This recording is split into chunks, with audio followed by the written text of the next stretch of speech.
BPL এ নোয়াখালীর entry তো নিশ্চিত হয়ে গেছে। নোয়াখালী এক্সপ্রেস নামে খেলবে দলটা, কোনো সন্দেহই আর এখন নাই। 30 তারিখ ড্রাফট, তার আগে নোয়াখালী বাসীর মনে প্রশ্ন, প্রত্যাশা, কেমন দল গড়বে নোয়াখালী। তাদের একটাই আশা, কোনো গড় পড়তামানের দল না, বড় দল হতে হবে, সেরা দল হতে হবে। চ্যাম্পিয়নের ফাইট দেওয়ার মতোই যে দলটা থাকবে তেমন দলই করতে হবে। সেই প্রত্যাশা পূরণের চেষ্টাই করছে ম্যানেজমেন্ট। সূত্র বলছে, তার আগে বলে নেই আপনাদের চাওয়া কি, কেমন ক্রিকেটার কোচ আপনারা চান, মেন্টর হিসেবেই বা কাকে চান।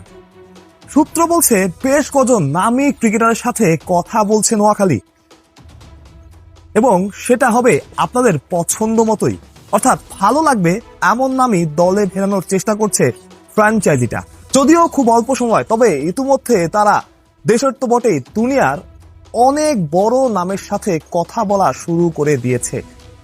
শুরু থেকেই যদি শুরু করতে যাই, আমাদের কাছে কি খবর আছে, জনসন চার্লস, সূত্র বলছে জনসন চার্লস ছাড়াও আরো কিছু ক্রিকেটার, তবে আমি শুধু এখন জনসন চার্লসের নামটাই বলছি, আরো কিছু ক্রিকেটারের নাম আমি জানি যেগুলো বড় নাম, সঙ্গত কারণে সেগুলো বলতে পারছি না। বাট জনসন চার্লসের সাথে তাদের কথাবার্তা অনেকটাই এগিয়েছে, অর্থাৎ জনসন চার্লস যদি নোয়াখালী এক্সপ্রেসের হয়ে খেলেন, নোয়াখালীর জার্সি গায়ে জড়ান, তাতে অবাক হওয়ার মতো কিছুই থাকবে না। দেশীয় অনেক ক্রিকেটারের সাথে কথা হচ্ছে, একটা নাম আপনাদের বলতে পারি, সেটা হাবিবুর রহমান সোহান। অনেকেই হয়তো ভাবছিলেন, অনেকেই হয়তো ভেবেছেন কাকে নোয়াখালী দলে ফেরাবে। ডিরেক্ট সাইনিং, দুইজন ডিরেক্ট সাইনিং করা যাবে, দুইজন ক্রিকেটার, দেশীয় ক্রিকেটার সরাসরি চুক্তিতে দলে নেওয়া যাবে। তাদের একজন হতে পারেন হাবিবুর রহমান সোহান, বা ড্রাফট থেকেও তারা তাকে দলে নিতে পারেন। অর্থাৎ সোহানের সাথে তাদের কথাবার্তা প্রায় পাকা। যদি ডিরেক্ট সাইনিংও না হয়, ড্রাফটেও সোহানের ওপর তাদের চোখ থাকবে। তবে আশা করা যায় যে দুজন ক্রিকেটাররা নেবেন, সোহান কি করতে পারেন, কি করেছেন সেটা তিনি সবশেষ উত্তিদের এশিয়া কাপে দেখিয়েছেন।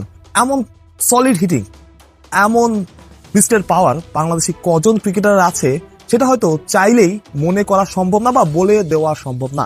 অর্থাৎ সোহান খেলতে পারেন নোয়াখালী এক্সপ্রেসে, যেটা নিশ্চিত করে এই সময় যখন একজন ক্রিকেটার, সোহান ভালো ক্রিকেটার হোক, মাঝারি মানের ক্রিকেটার হোক, সেটা নিয়ে পরের কথা। বাট যখন একজন ক্রিকেটার রিদমে থাকেন, তখন তার জন্য সবকিছুই ইজি হয়ে যায়, যেমনটা হতে পারে সোহানের জন্য। এবং এখানে খুবই চালাক এবং ভালো কাজটাই করতে যাচ্ছে বা করার চেষ্টা করছে নোয়াখালী। যারা ফর্মে আছে তাদেরকেই দলে ফেরানোর চেষ্টা করা হচ্ছে, যেমন সোহানের সেই সামর্থ্য আছে। তবে আমি চাইবো সোহানকে যদি খেলানোই হয়, তবে যাতে তাকে সেই স্বাধীনতাটা দেওয়া হয়, যেটা তিনি গত 2 আসরে পাননি। ঢাকার হয়ে খেলেছেন, খুলনার হয়ে খেলেছেন, কখনোই তিনি পর্যাপ্ত ম্যাচ খেলার সুযোগ পাননি। এমন একজন প্লেয়ার যিনি ফ্রিলি খেলতে পছন্দ করেন, তার 1-2 ম্যাচের পারফরমেন্স দেখে তাকে বাদ দিয়ে দেওয়া হয়েছে, বা তিনি কখন কোথায় নামবেন, কখন তিনি খেলবেন তিনি নিজেও জানতেন না। সুতরাং যিনি রিদমে আছেন তাকে যাতে ওই স্বাধীনতাটা দেওয়া হয়, যাতে সোহান 1 ম্যাচ খারাপ খেলে, 2 ম্যাচ খারাপ খেলে বলা যায় তুমি পুরো টুর্নামেন্ট খেলবা ভাই, কোনো সমস্যা নাই, জাস্ট নিজের খেলাটা খেলে দেন, ফ্রিলি খেলে দেন। আমার মনে হয় তাতে সোহান পারফর্ম করতে পারবে। কোচিং প্যানেলে কি থাকছে, কে থাকবে, যতটুকু খবর আমি এখনো নিশ্চিত না, বাট গুঞ্জন শুনছি বা আমাদের সূত্র বলছে খালেদ মাহমুদ সুজন, তার সাথে কথাবার্তা চলছে। মেন্টর হিসাবেও একজন বড় নাম আসতে পারে, সে বাংলাদেশের না, দেশের বাইরের অবশ্যই, এবং সেটা অনেক বড় নাম। সেটা হতে পারে অস্ট্রেলিয়ার কেউ, সাউথ আফ্রিকার কেউ, নিউজিল্যান্ডের কেউ একজন। নামটা আমি শুনেছি, বাট সঙ্গত কারণে সেটা এখনো আগায়নি বেশি দূর, তাই আমি বলতে পারছি না। তো মেন্টর হিসেবে একটা বড় নাম থাকতে পারে।